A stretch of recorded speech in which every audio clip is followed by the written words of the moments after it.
Hello and welcome back to another OMNIHEROES video. In this video we're going to look at getting Fenrir up to 9 stars. So 9 stars I think is the pivotal bit, the bit where you is a real turning point for the unit. We do get an increase in active skill damage and we also get a boost up as well for the rest of the season. And we also increase this, so we gain 2 million attack with no limit. So it does improve this skill slightly, but I still think that this skill is it's less than adequate at the moment. And the reason for that is because of that 50% chance. If that wasn't a 50% chance, she would be broken. And I would say summon, summon, summon, summon, summon. But it turns out that it's only 50% chance. So let's jump into Lost City. Let's just see how this additional attack does improve the team.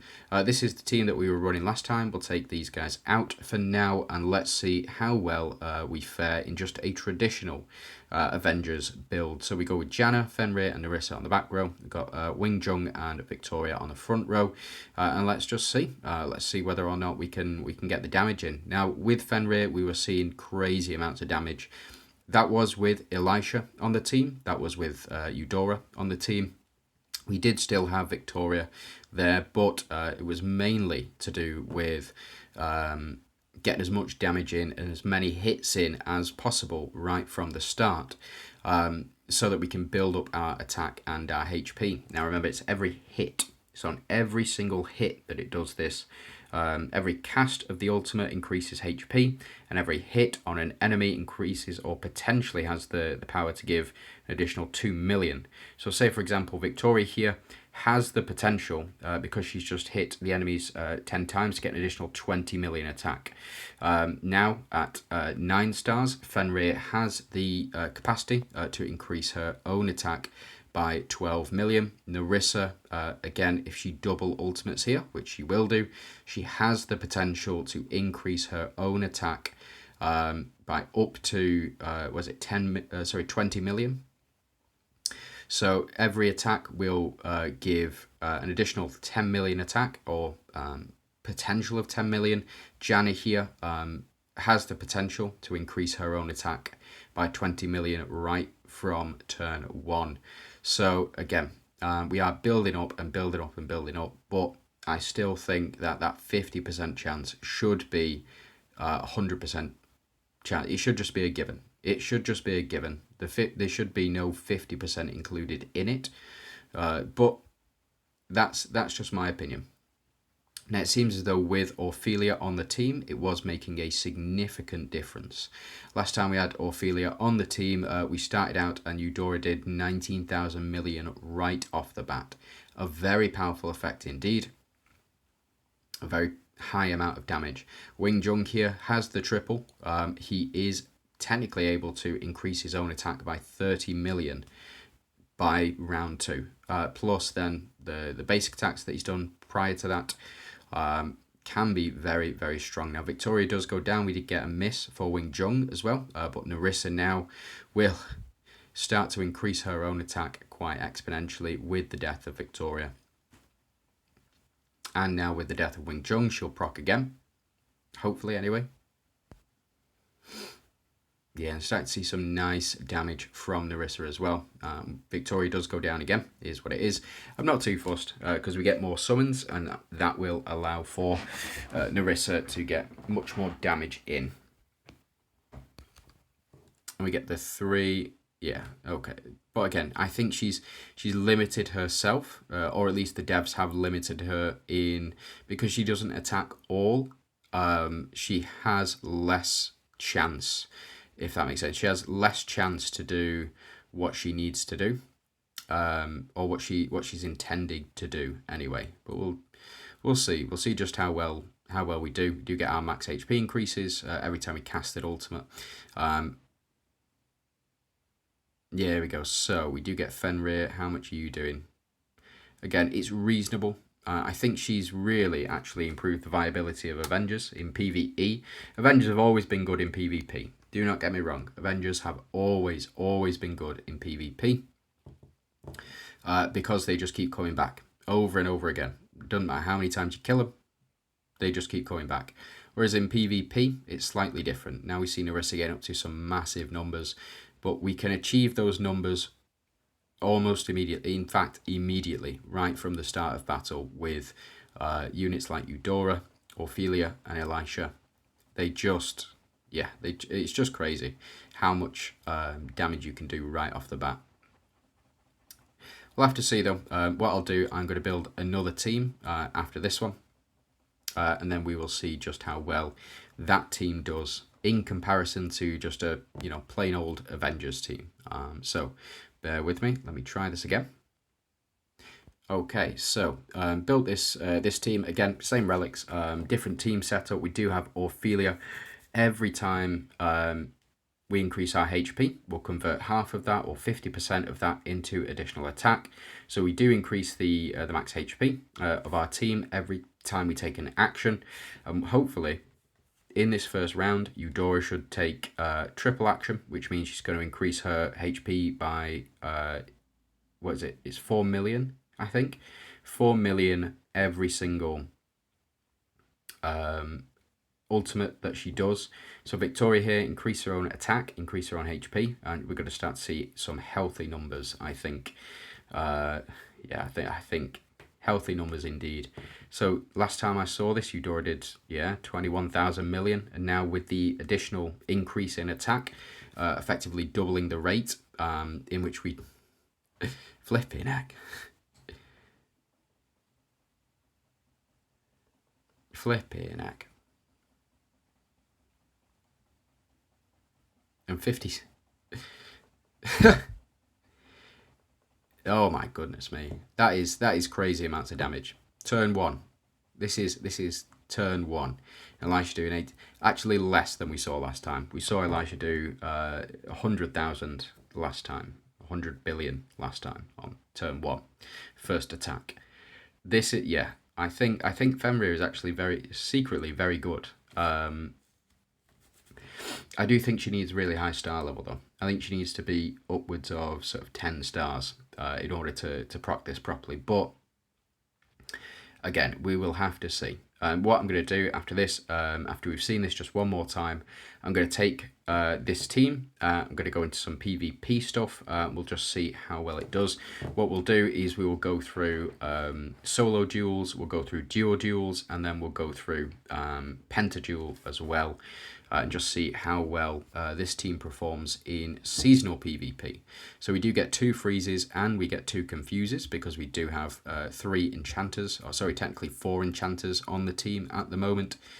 We do get the triple from Eudora, 18,000, not as high as we've seen before, but probably due to a lack of crits.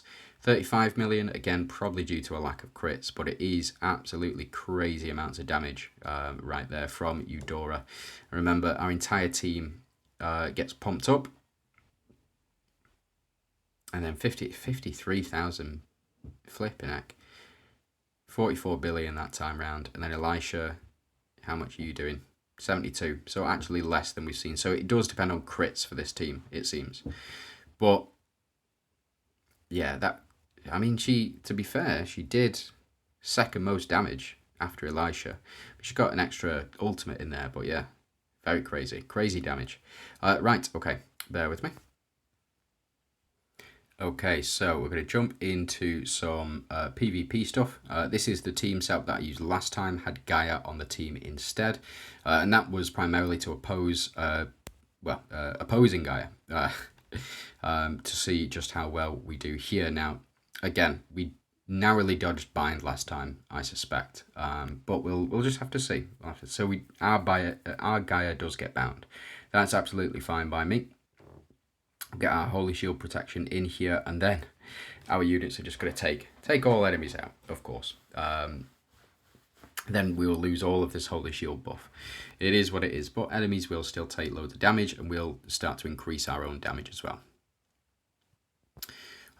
Let's go ahead and see just how much damage we get. So we do get a couple of dodges on the enemy team as well. So it does look like the less...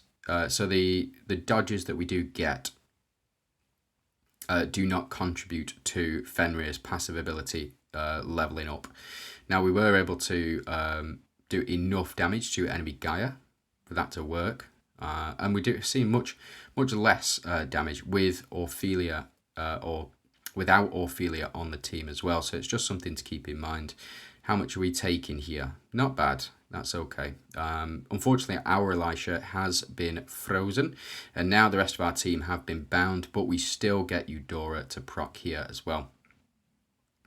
And we do get a double as well. I'll take that. And we take out opposing enemy Eudora. So it is just down to enemy Elisha now to do what she needs to do. No bind removal noted on this team, but we should lose bind from... Yeah, there we go. And Karak just goes straight down. So it seems speed is key, and the increase in speed that we got from the relic seems to push us over the edge. But this team has successfully beaten Ziyu's team three times now, I believe. So yeah, there's nobody else stronger on my list that I can compare against. So we jump into a fight with Uranus, for example. Unfortunately, a player does not allow duels. What I am going to do, just pause here, and I'll see what I can do. Okay, so now we're in some seasonal PvP. Don't care about that. What we care about is this first match. So we are going up against a very, very strong enemy team of enemy Avengers.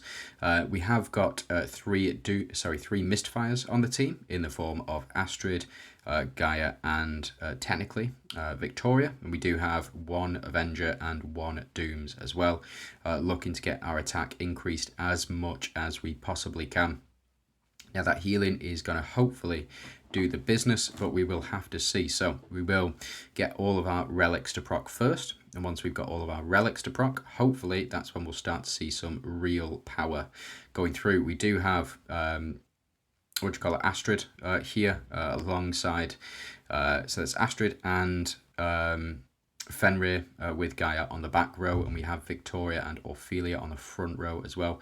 Enemy will get some holy shields here, so might be slightly immune to what we're trying to do, but we do get these attack increases and our defense increases, as well as every time we take action we will get our HP up as well. Now it looks like we haven't been able to do an ultimate with our team here, and I don't understand why I've not been able to proc that ultimate, but we do proc it with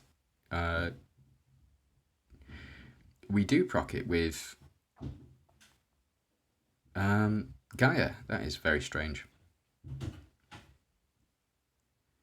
Maybe it's the shielding here. Take a lot of damage from Ophelia there. So this is HP and attack going up every time we do anything. And then it looks like we're already max built up on our team here.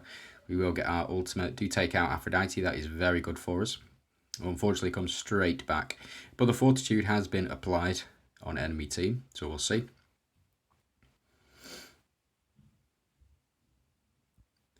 How much are we doing? We're actually doing okay, to be fair. Getting those dodges in. And then let's have a look. So Holy Shield gets reapplied to enemies. We'll take that. It is what it is. But it is every time we take action, we will get our HP increase. Oof, that is